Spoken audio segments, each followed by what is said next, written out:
देखो ध्यान दो बच्चों, जैसे यहाँ पर हमें क्वेश्चन ये करना है, limit n tending to infinity 1 upon under root 2n minus 1 square 1 upon under root 4n minus 2 square 6n minus 3 square dash dash dash. देखो यहाँ पर हमें प्लस 1/n है।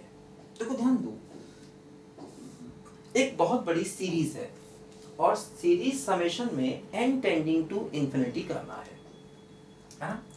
तो देखो जैसे कभी भी तुम ये गलती मत करना कि तुम ये सोचो कि इन्फिनिटी सब में लगा दें। आप ये सोचो कि देखो 1 upon infinity 0 1 upon infinity 0 1 upon infinity 0 and so on, है ना। तो ऐसी गलती देखो यहाँ पर हम नहीं करेंगे। देखो उसकी वजह ये है, एक्चुअली ये यहाँ पर देखो टोटल हमारे n टर्म्स हैं और n टर्म देखो जब ये इन्फिनिटी तक जाते हैं तो इनको हम बिना समेशन किए कभी भी लिमिट का यूज नहीं करते। ये बात मैंने आपको लिमिट में भी समझाई थी डिटेल से। लिमिट में भी हम लोगों ने ये कॉन्सेप्ट पढ़ा था। इनको हम बिना सम किए n टेंडिंग टू इन्फिनिटी तक लिमिट नहीं निकालते हैं क्योंकि ये इनफाइनाइट टर्म्स हैं। और जो फार्मूला होता है कि भाई लिमिट को अलग अलग कर देना, वो फाइनाइट टर्म्स के लिए है। देखो जैसे कई सारे टर्म्स अपने पास हैं और लिमिट है, अब लिमिट सब पे अलग अलग लगा दें। जैसे हम लोग ये पढ़ते हैं कि मान लो हमें limit x tending to a है, मान लो f1x है प्लस f2x है प्लस fnx है, मान लो ऐसे कर कई सारे फंक्शन हैं। तो ये लिमिट सब पर अलग अलग जाएगी, इस पर अलग जाएगी, इस पर अलग, लेकिन वो तभी जब ये टर्म्स इनफाइनाइट होंगे। जब ये नंबर ऑफ टर्म्स फाइनाइट होंगे तभी हम लिमिट को सब पर अलग अलग ले सकते हैं। अब जैसे कि मान लो अगर n इनफाइनाइट हो जाएगा तो फिर सब लिमिट को अलग अलग नहीं कर सकते, ध्यान दो, है ना। लिमिट को अलग अलग हम तभी कर सकते हैं जब ये नंबर ऑफ टर्म्स जो हैं इनका फाइनाइट होगा, तभी पॉसिबल है। अगर ये नंबर ऑफ टर्म्स इनफाइनाइट होगा तो फिर हम लिमिट को अलग अलग नहीं कर सकते, ध्यान दो, ठीक है। तो इसीलिए यहाँ पर ये जो n टर्म्स हैं और नंबर ऑफ टर्म्स क्या है बोलो, इनफाइनाइट, इसलिए हम लिमिट को यहाँ पर अलग अलग नहीं कर सकते, ध्यान दो, ठीक है ना। ऐसे डायरेक्ट अलग अलग नहीं करेंगे, इसको समझना पड़ेगा। अब देखो ध्यान दो, ऐसे क्वेश्चन में हम लोग एक कॉन्सेप्ट यूज करते हैं जो तुमको मैंने लिमिट में पढ़ाया भी था। अब यहाँ पर मैं दोबारा एक तरीके से उसको रिवाइज करा रहा हूँ कॉन्सेप्ट को। कॉन्सेप्ट क्या है? कॉन्सेप्ट देखो था, मैंने पढ़ाया था लिमिट में आपको कि limit of a sum as a definite integration,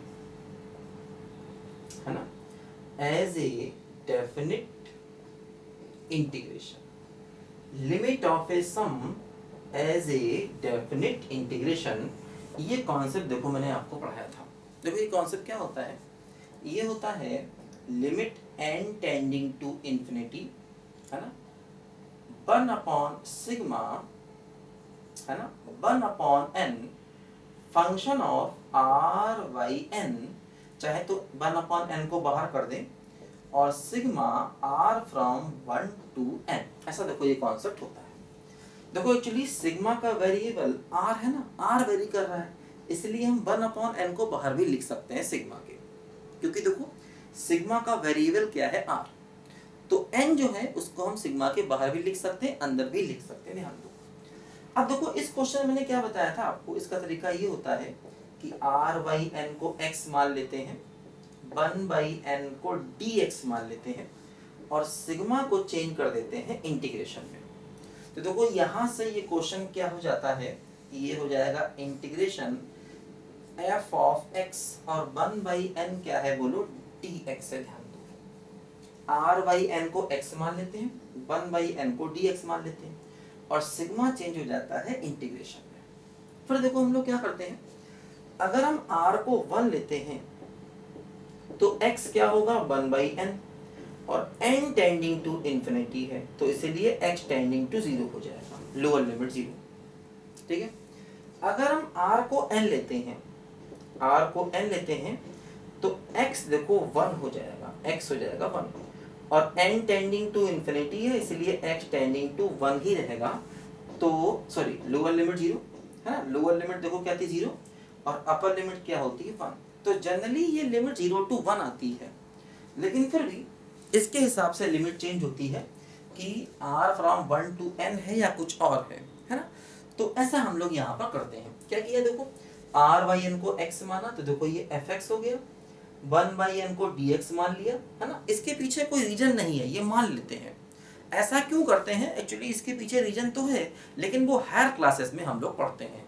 अभी हमारा वो उसका प्रूफ जो है वो बियॉन्ड दी हमारी कोर्स से, ध्यान दो, इसलिए उसको हम नहीं पढ़ रहे हैं। बस ये मान लो, ऐसा मान लेते हैं। ऐसा क्यों करते हैं?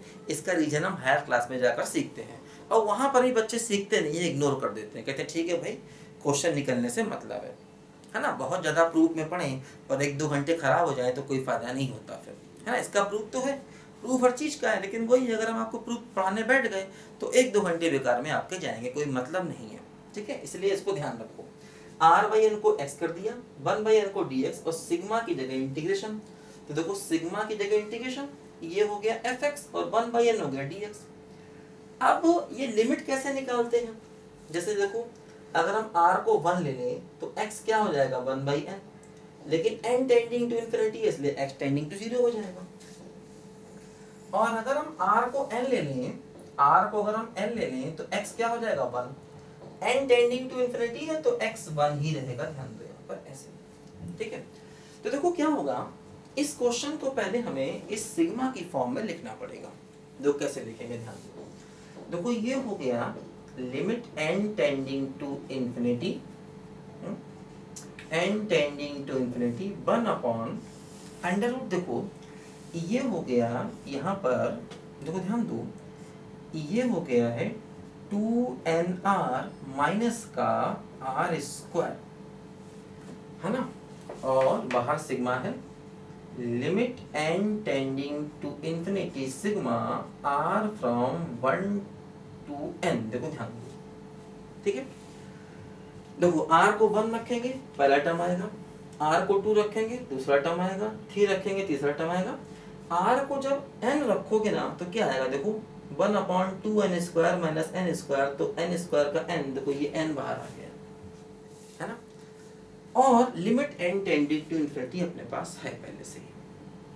देखो ध्यान दो, अब हमें यहाँ पर 1/n अलग चाहिए और r/n अलग चाहिए। देखो ध्यान दो, हम क्या करेंगे यहाँ पर 1/n लाने के लिए, देखो इसमें हम क्या करेंगे, ध्यान दो, sigma r from 1 to n है। देखो हम यहाँ पर क्या कर रहे हैं, n से कर रहे हैं मल्टीप्लाई और n से कर रहे हैं डिवाइड,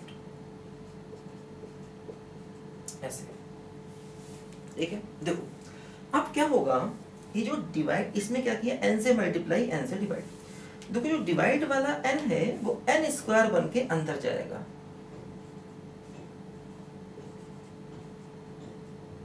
ठीक है। ऐसे देखो जो डिवाइड वाला n है वो n² बन के अंदर जाएगा।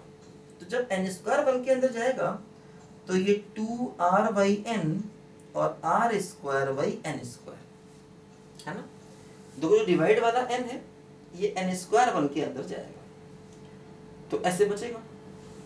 अब देखो ये वो बिल्कुल फॉर्म आ गई, 1/n भी आ गया और देखो r/n भी आ गया। तो देखो बिल्कुल वैसे ही करना है, क्या हो गया, देखो इंटीग्रल 1/n को dx माना, 1/√r/n को x माना, तो 2x माइनस x² dx। और देखो r फ्रॉम 1 to n है, और अगर r फ्रॉम 1 to n है तो लिमिट हमेशा ही 0 to 1 ही रहेंगी, ध्यान देना। अगर r बदलेगा तो फिर इसी प्रोसेस से लिमिट को निकालनी पड़ेगी फिर से। जैसे यहाँ पर अगर r 1 to n है तो लिमिट 0 to 1 ही आएंगी हमेशा, लेकिन अगर ये r बदलेगा तो फिर ये लिमिट को देखना पड़ेगा, नई लिमिट क्या आती है। अब देखो हमारा ये क्वेश्चन ये बन गया। अब इस क्वेश्चन को हम करना जानते हैं।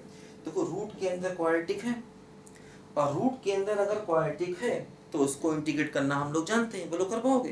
देखो मैं करके बता देता हूँ, कंप्लीट क्वेश्चन है ना। तो यहाँ तक लिखो जरा बच्चों, पहले ध्यान से इसको।